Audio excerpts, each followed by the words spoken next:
మా తాత చెప్పిన కథలు. ఈ వీడియోలో రక్తం నేల చెందితే పునర్జన్మ పొందగల రక్తబీజుడిని మహాకాళి ఎలా చంపుతుంది? కాళీమాత పరమేశ్వరుడి గుండెలపై కాలు పెట్టాల్సిన పరిస్థితి ఎందుకు కలిగింది అనే విషయాల్ని తెలుసుకుందాం.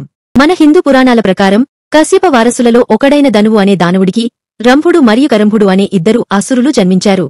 ఆ సోదరులిద్దరూ పంచనద తీరాన సంతానం కోసం ప్రజ్వలిస్తున్న 5 అగ్నిహోమాలలో వారి యజ్ఞాన్ని పూర్తిచేసి పిమ్మట సరస్సులో నిలబడి తపస్సు చేస్తూ ఉంటారు. ఈ విషయం తెలుసుకున్న ఇంద్రుడు తపస్సు చేస్తున్న అసురులను అతి సునాయసంగా చంపవచ్చని తలచి నీటిలోకి ప్రవేశించి మొసలి వేషంలో కరంభుడి పాదాలు పట్టుకుని లాగి నీటిలో ముంచి చంపుతాడు. తరువాత ఇంద్రుడు రంభాసురుడిని చంపడానికి వెళ్తుండగా అగ్నిదేవుడు ప్రత్యక్షమయ్యి దొంగచాటుగా చంపడం సబబు కాదు అని తలచి రంభుడిని రక్షిస్తాడు. తన సోదరుడి మరణంతో కోపంగా ఉన్న రంభుడు బ్రహ్మకు తన తలను బలిస్తుండగా అగ్నిదేవుడు ప్రత్యక్షమయ్యి ఆత్మహత్య ఇతరులను చంపడం కంటే దారుణమని చెప్పి అసురుడు చేసే దుష్కార్యాన్ని ఆపి అతను కోరుకున్న వరాన్ని ఇస్తానని మాట ఇస్తాడు. రంభుడు సంతోషించి మీకంటే ఎక్కువ ప్రకాశవంతమైన కొడుకు, త్రిలోకాలను జయించేంత శక్తిగల గొప్ప అసురుడిని పుత్రుడిగా ప్రసాదించమని కోరతాడు. అగ్నిదేవుడు సరే నీవు కోరుకున్న వారితో పుత్ర సంతానం కలుగుతుంది తథాస్తు అని వరాన్ని ఇస్తాడు. ఎంతో సంతోషించిన రంభుడు తన సోదరుడి మరణానికి కారణమైన ఇంద్రుడిమీద ప్రతీకార జ్వాలతో మార్గం మధ్యలో శ్యామల అనే అందమైన ఆడగేదెను చూసి వివాహం చేసుకుంటాడు. శ్యామల ఒక యువరాణి. ఆమె ఒక ఋషి శాపం కారణంగా నీటిగేదె అయిన మహిషిగా మారుతుంది.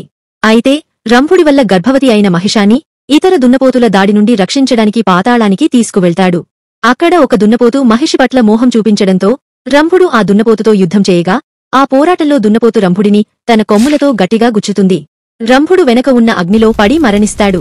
రంభుడి సైనికులు ఆ దున్నపోతును చంపగా నిండు గర్భిణి అయిన మహిషి తన భర్త మరణాన్ని తట్టుకోలేక అదే చితిలో దూకి మరణిస్తుంది.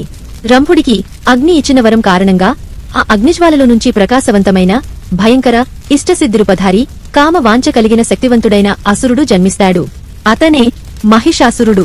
రంభుడు పుత్ర వాత్సల్యం వలన అదే మంటలలో నుంచి మరు జన్మ ఎత్తి మహిషాసురుడికి సోదరుడిగా అతి భయంకరమైన రక్తబీజుడిగా పునర్జన్మ పొందుతాడు. మహిషాసురుడు తనకు ఏ పురుషుడి వల్ల మరణం సంభవించకూడదు అనే వరాన్ని బ్రహ్మ నుండి పొందుతాడు. ఇది ఇలా ఉండగా రక్తబీజుడు కొన్ని వేల సంవత్సరాలుగా బ్రహ్మకు కఠోరమైన తపస్సు చేస్తాడు.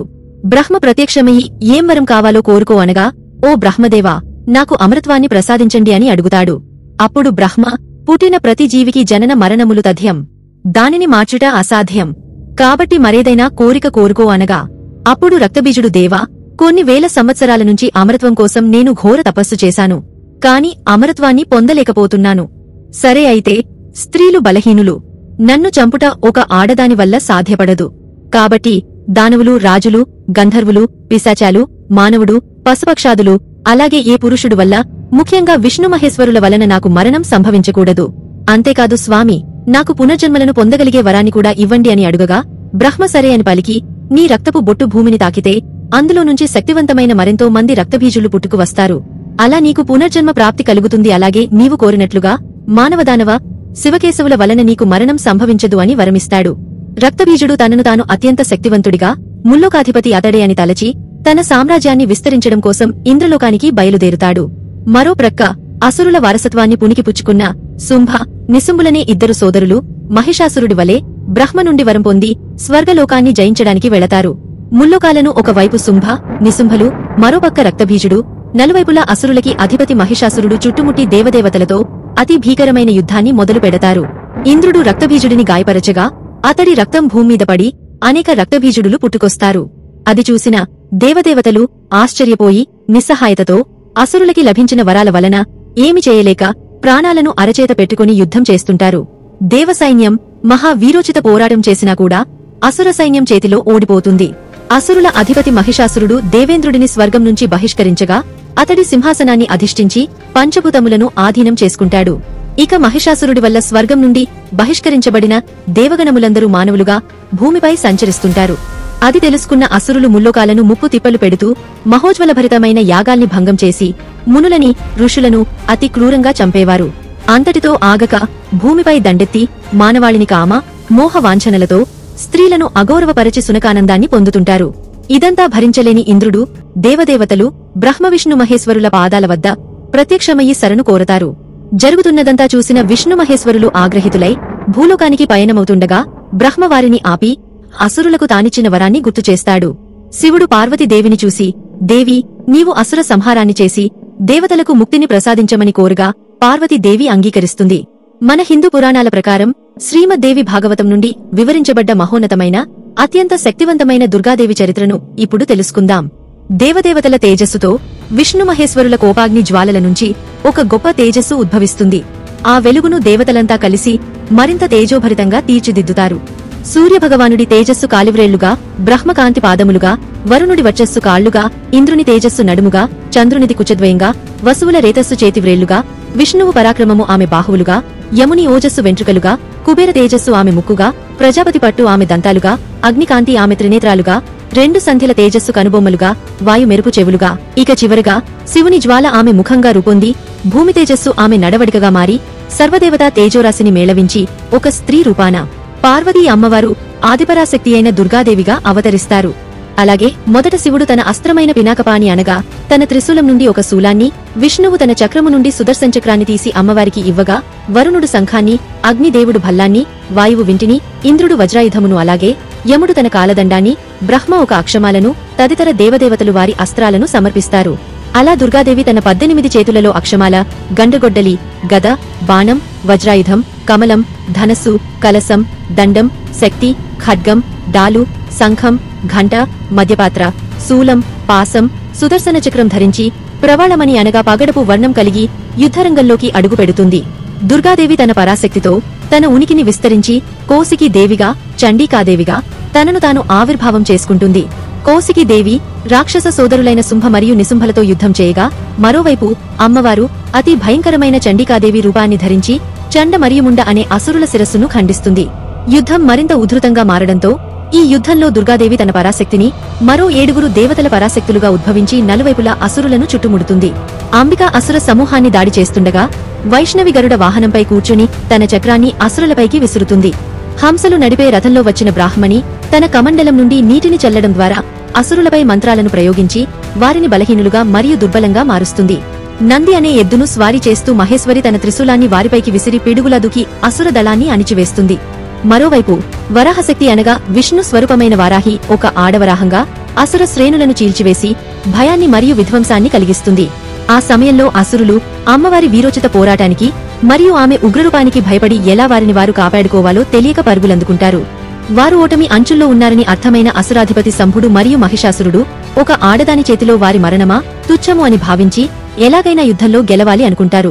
అప్పుడు వారు చివరి అస్త్రంగా రక్తబీజుడు అజేయుడని యుద్ధభూమికి పంపుతారు. రక్తబీజుడు సర్వశక్తివంతుడైన దేవదేవతలను భయానకానికి గురిచేసిన అతి క్రూర రూపం కలిగిన రాక్షసుడు. అతని రక్తం ఎక్కడ పడితే అక్కడ అది బీజ అనగా విత్తనంలా తన రూపాన్ని తీసుకుని మరొక రక్తబీజుడు మొలకెత్తుతాడు. అతడు గర్వంతో, ఓ దుర్గాదేవి, నీవు దుర్గములను తొలిచేదానివా? అయితే నేను దుర్గాన్ని, చెడుని, వికృత చర్యలకు అధిపతిని. నన్ను నీవు ఎలా ఎదుర్కొంటావో చూస్తాను అని అతి విశ్వాసంతో విర్రవిగుతుంటాడు రక్తబీజుడు. దుర్గాదేవి ఉగ్రరూపంతో ఎర్రటి నేత్రాలతో, ఓ రక్తబీజ, నీకు చివరి అవకాశాన్ని ఇస్తున్నాను. ఈ కథనరంగాన్ని వదిలి పాతాళానికి పారిపో, లేదు యుద్ధమే అని తలుస్తావా? నీ మరణాన్ని నీవు ఊహించనంత ఘోరంగా వెంటాడి చంపుతాను అని పలుకుతారు అమ్మవారు. ఆ మాటలకు రక్తబీజుడు కోపంతో రంకెలు వేస్తూ అమ్మవారి వైపు దూసుకువెళ్తాడు. దుర్గాదేవి ఒక్క వేటుతో రక్తబీజుడిని కుప్పకూలేలా గాయపరుస్తుంది. నేల చెందిన అతడి రక్తపు బొట్ల నుంచి కొన్ని లక్షల రక్తబీజుడులు పుట్టుకొస్తారు. వారంతా రక్తబీజ సైన్యంగా ఏర్పడి అసలైన రక్తబీజుడి చుట్టూ రక్షణ కవచంలా నిలబడతారు. అమ్మవారు ఆ సైన్యంతో అతి భీకరమైన యుద్ధాన్ని చేస్తారు. అసురులు, దేవదేవతలు ఆ యుద్ధాన్ని చూసి భయభ్రాంతులకు గురవుతారు. వారంతా కథనరంగం నుండి దూరంగా నిల్చొని చూస్తుంటారు. రక్తబీజుడి సైన్యాన్ని అమ్మవారు ఒకవైపు ఎదుర్కొంటూ మరోవైపు తెలివిగా ఆ అసురుడిని చంపాలి అని తలచి ఉగ్రరూప పరాకాష్ఠ అయిన కాళికాదేవిగా అవతరించి ఆమె కనుబొమ్మలు చీకటిగా, ఎర్రటి నేత్రాలు క్రోధాన్ని చిమ్ముతూ, ఆమె నుదుటిపైన ఉన్న త్రినేత్రం ఉద్రిక్త భరితమై ఎర్రటి నాల్కను తెరిచి మెడలో కపాలాల దండను ధరించి ప్రాణాంతకమైన ఆ కాలరాత్రిని ఉద్రిక్తం చేస్తూ భారీ ఖాయంతో శంఖాన్ని మ్రోగించి వెన్నులో వణుకు పుట్టించేలా యుద్ధాన్ని పరాకాష్ఠకు చేరుస్తుంది. అమ్మవారు 8 రూపాలలో రక్తబీజుడి లక్షల సైన్యాన్ని వధించి రక్తము క్రింద పడకుండా వారి శరీరాలను పైకి విసరగా, కాళికాదేవి యుద్ధం నలువైపులా హుంకారాలతో అత్యంత వేగంగా పరిగెత్తుకుంటూ తన ఎర్రటి నాలుకను పొడవుగా చాచి అనేక రక్తబీజాసురాలను మింగుతుంది. అలా నలుదిశలా ఒక్క రక్తపు బొట్టును కూడా భూమిని తాకకుండా అసురుడి రక్తాన్ని పీల్చి వారి ఖాయాలని భక్షిస్తుంది. అలా రక్తబీజ సైన్యం నశిస్తుంది.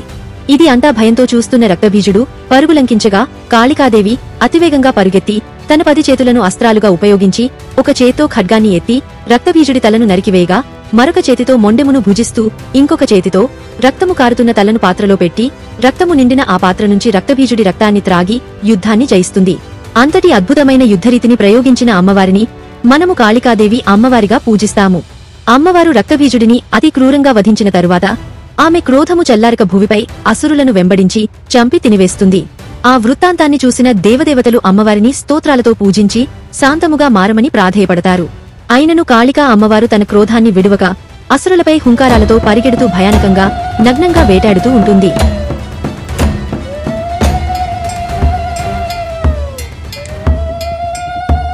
దేవదేవతలు కేవలం మహాశివుడు మాత్రమే తన సతిని ఆపగలడు అని తలచి పరమేశ్వరుడిని శరణు కోరుగా మహాశివుడు అక్కడికి వచ్చి కాళికాదేవిని ప్రార్థిస్తాడు.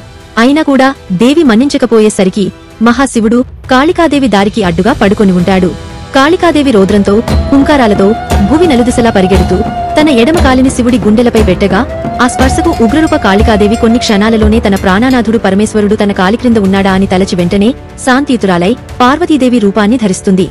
అలా ఆదిపరాశక్తిగా పరమేశ్వరుని అర్ధనారీశ్వరిగా జగన్మాత పార్వతీదేవి ముల్లోకాలకు శాంతిని చేకూరుస్తుంది. శంభుడు మరియు నిశంభులను ఏ రూపంలో జగన్మాత వధిస్తారో అలాగే చండ ముండలను చండికాదేవి ఎలా చండాడి చంపుతుందో మరొక వీడియోలో తప్పక తెలియజేస్తాను.